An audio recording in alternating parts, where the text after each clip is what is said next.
Nanti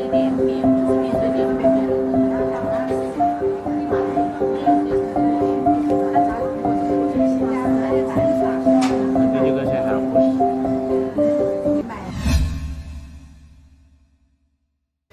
Balik lagi di segmen orasi, obrolan santai memotivasi. Sorry udah episode keempat tapi pembukaannya tetap kaku. Enggak, pembukaan kayak kaku terus sih sebenarnya ya. Kaku ya? Iya. Iya, memang nggak apa-apa lah. Yang Iya. penting isinya. Ya nggak apa-apa sih. Selamat datang di rumahnya. Bukan rumah gua dong. Rumah teman gua. Pak Belon. Nama rumahnya Pak Belon. Bisa ceritain, Pek? Konsepnya apa? Konsep rumah nih. Hmm. Rumah gunung. Rumah Rumah gunung yang biasanya dibangun di tengah hutan. Hmm. Nah waktu itu kita kan lagi cari nama nih buat rumah-rumah ini. Hmm. Iseng-iseng pengen tahu nih bahasa Spanyolnya pavilion itu apa, soalnya gue suka sama arti kata pavilion. Oh, pavilion. Pavilion. Ngerti gua mah kalau pavilion mah ngerti. Pavilion itu bahasa Inggrisnya, pavilion itu bahasa Spanyol. Bahasa Spanyol. Ya, artinya yang gue senang kan dia banyak tuh artinya. Hmm. Tapi ada satu kalimat yang bilang ini tempat orang-orang beraktivitas, orang banyak beraktivitas. Nah itu sesuai dengan bayangan gue kalau rumah gue pengennya di tempat kumpul teman-teman gitu. Jadi boleh coy. Gitu. Full di sini coy. Boleh. Kalau tempat syuting kayak gini juga boleh. Asik. Langsung aja, Rick. Sip. Pertanyaan pertama yang gampang-gampang dulu.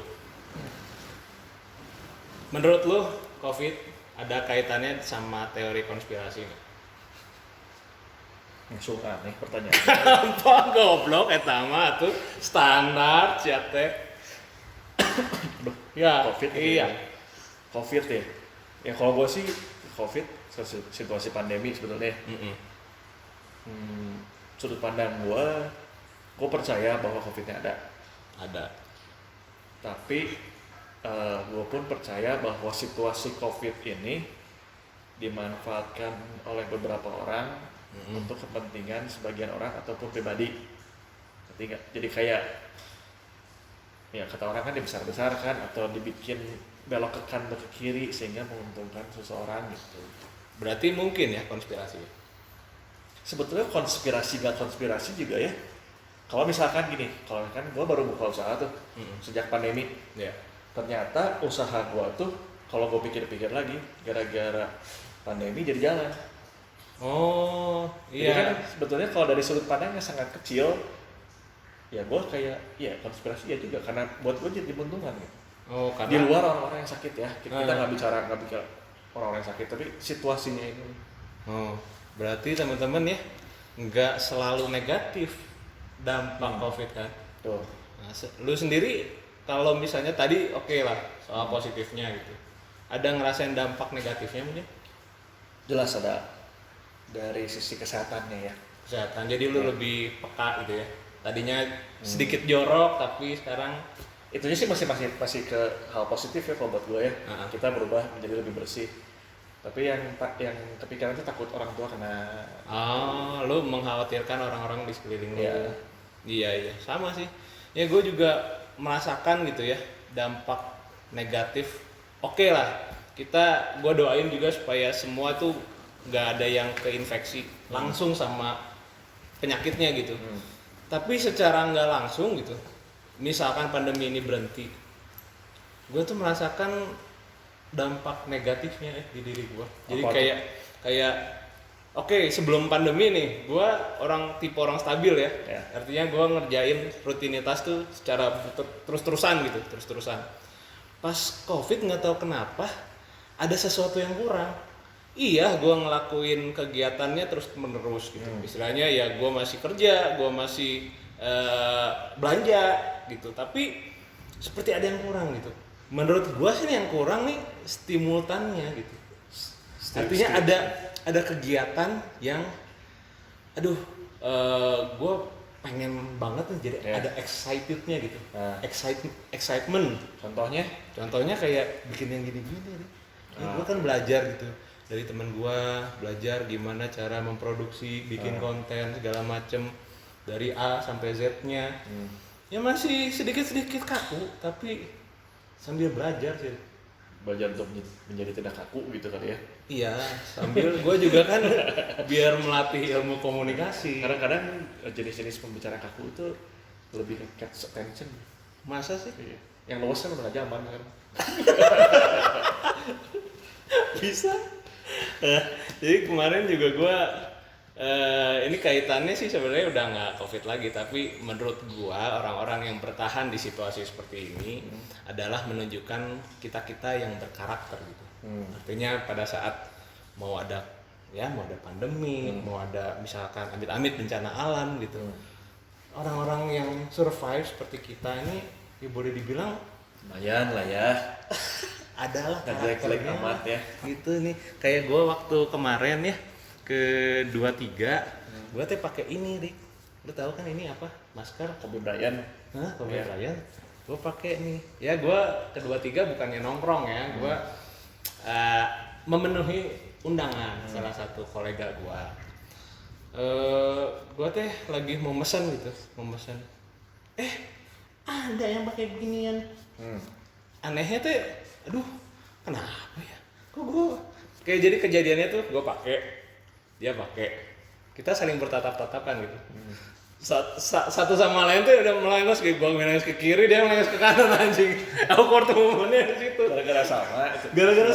Gara-gara sama, dia pakai sama yang sama juga gitu. Artinya ini berbeda kalau misalnya gue pakai yang biasa nih, merek Ya. Sensi. Jadi Mau sama juga nggak masalah, apa-apa ya. gitu. Mau sama, dia pakai, ya udah. Soalnya ya sorry ya, ini nggak berkarakter. Ya. Kalau ini kan berkarakter kan. Ya, Istilahnya ya, lu ya, ya. lu analoginya tuh ya lu pakai ini minimal lu tahu basket. Ya, apalagi awal 2020 kan tragedi banget kan. Ini kan Kobe Bryant kan.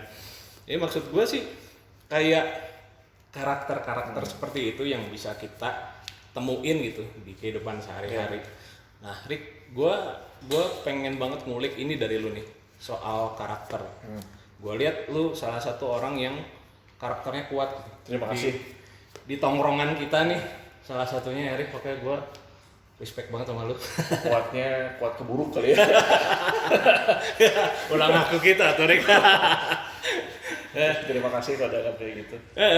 Tapi gue penasaran, gue pengen ngulik lu karakter kuat begini tuh lu dapat dari mana? Kan orang-orang mungkin tingkat pendidikan mungkin cara pendidikan mendidik orang tua dari orang tua gitu, orang tua mendidik lu seperti apa, dan mungkin dari lingkungan lu. Nah, lu yang paling kuat tuh dari mana, Rik? Didikan orang tua persentasenya besar. Terus kedua yang besar lagi pengalaman hidup. hidup sih. Ya. Spesifiknya apa tuh, Rik? Ada, kalau gue sih gini, contoh ya, misalkan gitu. Gue nih orang yang karakternya jujur. Karena gue ke-trigger dulu waktu kecil. Gue nemu dompet. Ada tuh isinya banyak tuh. Di dalam situ juga ada KTP, ada SIM, segala macem kan. Karena gue diajarinnya jujur, ya udah gue berniat untuk mengembalikan. Balikin kan? Balikin kan. Setelah itu kan, oh iya yang orang ngembalinnya appreciate ke kita gitu. Oh, kamu jujur gitu. Kamu bager mana jang, mana bager walaupun leutik keneh gitu tapi mana bager gitu. Yeah. Itu yang jadi oh iya, berarti jujur berarti enakeun gitu. Kayak kebayang. Ada ininya, ada triggernya gitu kira-kiranya. Kayaknya kalau gue jadi lu waktu itu tetap jujur tapi ada keuntungan. Gue ambil uangnya tapi gue ngomong, ini saya ambil uangnya 300.000 ya. Jujur iya, dapat duit ya. Kalau misalnya jumlahnya 3 juta gitu. Bercanda. Oke, pengalaman hidup ya. Yang paling baru aja ya. Paling baru boleh. Paling baru. Mungkin masa-masa pandemi saya paling berhubungan. Nah. Dibilang kuat amat juga enggak sih sebetulnya. Ya mungkin orang ngeliatnya cuma dari luaran kelihatannya kuat gimana kan. Sebetulnya sama-sama aja. Lagi pandemi juga. Ingin cerita sedikit soal kerjaan yang baru dibikin ya. Yeah. Baru mau bikin kerjaan, waktu itu campaign yang dipakai adalah workshop. Jadi kita, gua waktu itu seperti melas ke teman-teman lah, tolong bantuin. Gua mau start pekerjaan. ada yang bantu nih 3 orang, 3 perusahaan bantu. Workshopnya itu 30 orang, surprisingly 30 orang itu penuh 1 bulan sebelum workshop. Oke. Waktu itu kan gue udah ngerasa, wah kayaknya gue jalan nih, soalnya naik tangga gue yang pertama ini kayaknya lancar banget gitu. Langkah awalnya udah awalnya oke. kayak gue udah enak banget. Nah, Workshop harusnya tanggal 23 Maret, gue masih ingat. 23 Maret berarti pas mau lockdown ya? Pas mau Kalau nggak lockdown. salah 1-2 hari atau sebelum atau setelah lockdown. Nah, Tuh. Ya itu buat gue yang tadi lo bilang gue, hal sekecil ini memukul gue banget. ya. Sampai akhirnya waktu itu ya kan gue kan baru keluar dari perusahaan keluarga juga kan. Jadi penghasilan gue memang nggak ada. Jadi selama 3 bulan lockdown itu ya gue sama istri makan dari tabungan aja. Ya. Nah 3 bulan ini yang ngebuktiin bahwa gue ternyata normal-normal aja, nggak kuat-kuat amat. Bingung kan mau ngapain? Udah ketemu temen nggak bisa, kerja nggak bisa, segalanya nggak bisa. Awalnya 2 minggu pertama seneng nonton Netflix, Ya. nonton Nyaman YouTube. ya kita Wah ya. seneng lah. Tadinya biasanya aktivitas segala Sampai dalam macam. hati kan ngomong thank you Tuhan ya, pandemi Iya. asik juga. Gue lihat tuh di postingan lu tuh. Ya, Nah, itu kan gue sering sharing. Iya, Setelah itu 3 hari gue nggak keluar kamar, mm-mm. nggak even nonton YouTube, nggak nyentuh handphone. Awalnya gitu. Stres lu ya, Stres gila-gilaan. Anjir, iya berarti memang nggak pandemi ini nggak ngelihat mana tanaman mana ya? Enggak sama sekali. Dan waktu itu kalau gue stres, gue tidur terus sama makan terus. 2 minggu kayaknya gue naik hampir 3 atau 4 kilo. Karena pelariannya itu. Pelariannya itu. Hmm. Sampai akhirnya waktu itu kejadian apa ya? Oh ada temen gue. Instagram nggak pernah gue lihat tuh. Gue udah nggak komunikasi sama sekali sama teman-teman. Tiba-tiba ada satu teman gue, dia ngasih video tentang apa itu interview korban dari apa tuh dulu tuh gas zaman Yahudi sama Nazi. Sarin, Ya, Nazi yang dimasukin gas di ruangan dibunuh semua. Iya. Ada saatnya lolos karena dia tuh ya karena triknya lah dia lolos. Itu dipanggil ke acaranya si Oprah Winfrey.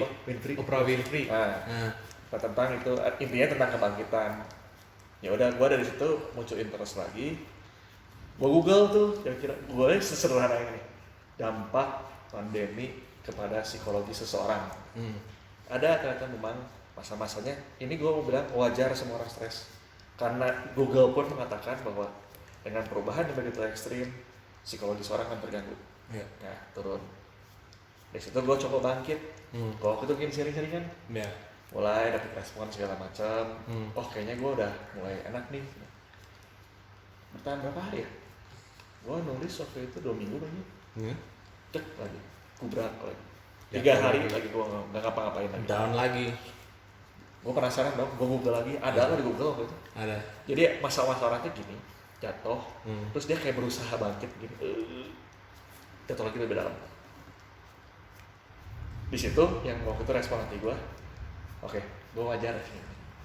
Setelah gue terima bahwa diri gue sedang depresi, next step-nya gue apa? Akhirnya waktu itu gue iseng. Kalau gue bikin workshop, ada yang mau datang nggak? Nah dari situlah gue banyak sampai hari ini. Dan ternyata banyak yang datang kan, karena excited banget. Lumayan. Iya kan? So far lebih dari 100 orang yang datang. Nah, jadi for info teman-teman, Erik ini ada workshop tentang kain, ya, tentang kain. Jadi ceritanya tuh Erik karena pernah berkecimpung di dunia perkainan, dia jadi sedikit sharing Ya. soal jenis-jenis kain seperti apa, lalu bagaimana cara pemasarannya. Ya. Dan temen gue tuh ikut tuh di Mike Wangsit. Oh. Dia tuh sekarang buka tahu. buka Brand. maklunan. Si Op Design kalau salah namanya. Cop Design. Tahu. Dia cerita ke gue, oh iya gue semenjak workshop sama Ko Erik, gue jadi sedikit berubah mindsetnya. Gitu. Tadinya kan kantoran, Ya. anak kantoran bareng sama gue. Ya. Kantoran udah dengar workshop lu ya dia sedikit berubah lah mindsetnya. Ya. Ini powerful juga ya, bahwa orang pada situasi kayak gini gitu, down ya manusiawi. Semua orang akan mengalami, kalau misalnya belum ya. Kalau misalnya belum, semua orang akan mengalami, tapi di saat seperti inilah karakter lu semua diuji. Apakah lu memang karakternya kuat? Kalau misalkan tuh anak-anak misalnya yang masih muda gitu, belum ketemu, aduh karakter gue apa ya, gue masih ngikut teman-teman. Kalau teman-teman karakternya ini ya gue ikut gitu. Biasa juga kita kan di tongkrongan gitu ya, yang namanya Erik banyak, yang namanya Evan kasaran gitu ya. Istilahnya ya pasti di antara misalnya ada di satu tongkrongan Eriknya ada 2 gitu. Pasti yang satu misalkan karakternya menonjol, yang satu enggak. Atau kalau misalnya sama-sama dua-duanya pendiam, yang satu jangan panggil gua Erik dong, panggil gua Erik, misalnya Erik Hermawan gitu. Panggil gua Erik Mawan gitu.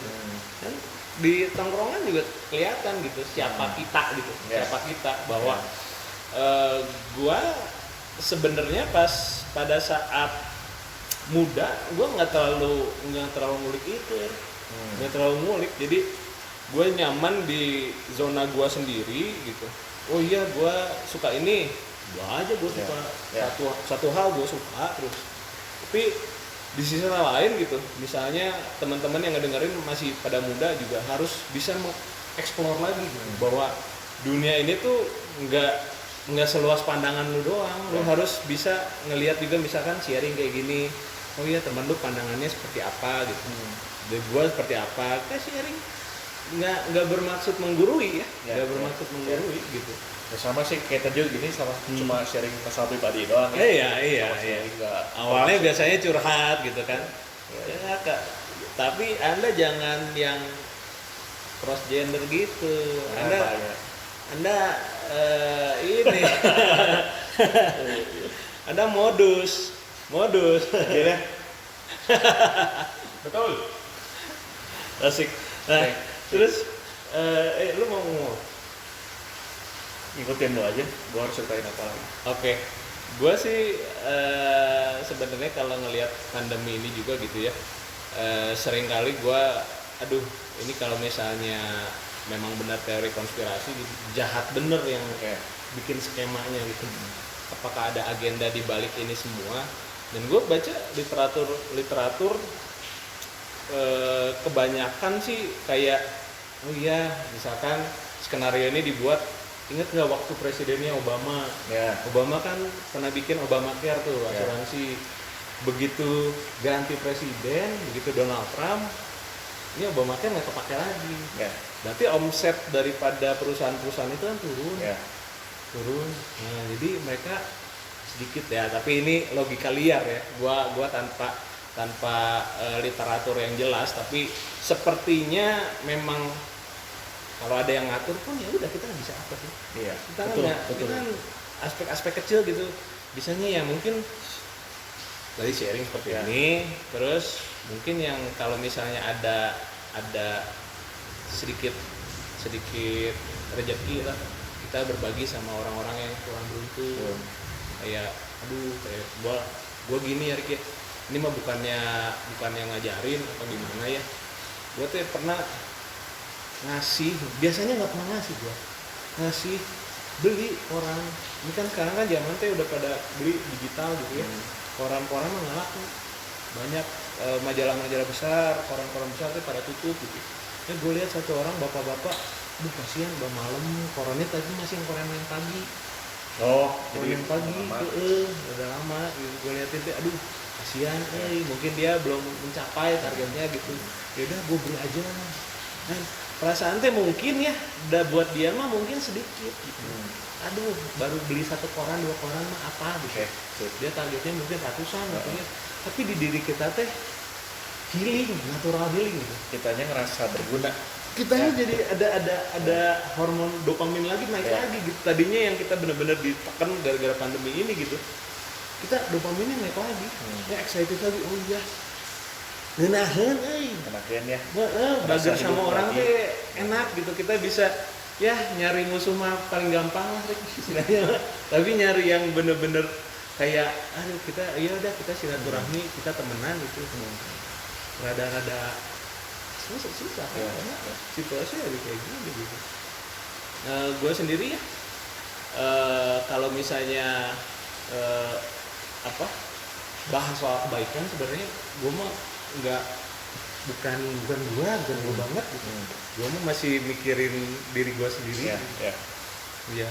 Dan kalau misalnya Rick, lu misalnya gitu ya, tiba-tiba lu berkesempatan gitu, lu sebagai pengambil keputusan di suatu negara gitu, kira-kira Rick, lu langkah yang paling awal tuh gimana Rick? Kayak bikin misalnya ada musibah gini ya, pandemi gitu ya, misalnya lu dikasih case gitu. Memang sih yang jadi hambatan PSBB sih ya. Tapi kalau misalkan pertanyaan lu kayak gitu, dulu awal-awal gua mulai coba kerja lagi yang tadi gua bilang tuh, mulai workshop segala macam, terus dapat respon baik. Terus gua waktu itu mikir sama teman-teman, kenapa bisnis harus berhenti pada saat pandemi? Ya. Padahal logikanya kan gua pendek ya, gua mikir simpel aja. Duit orang tetap ada, nggak hilang, kok cuma nggak muter doang. Sampai waktu itu kita ngajak beberapa orang yang terkait di bisnis ini untuk misalkan aku punya kain harganya 10.000, gue jual 5.000, dipotong setengah harga. Berarti profit lu berkurang kan? Jadi rugi, bahkan rugi. Gue mengajak satu garment, satu penjahit untuk mensetengahkan juga harganya. Oke, berarti dari hulu nih lu potong rugi agar ujung-ujungnya ada barang yang sangat murah sehingga nggak butuh effort sebanyak itu untuk membeli barang. Ya. Emang rodanya besar banget.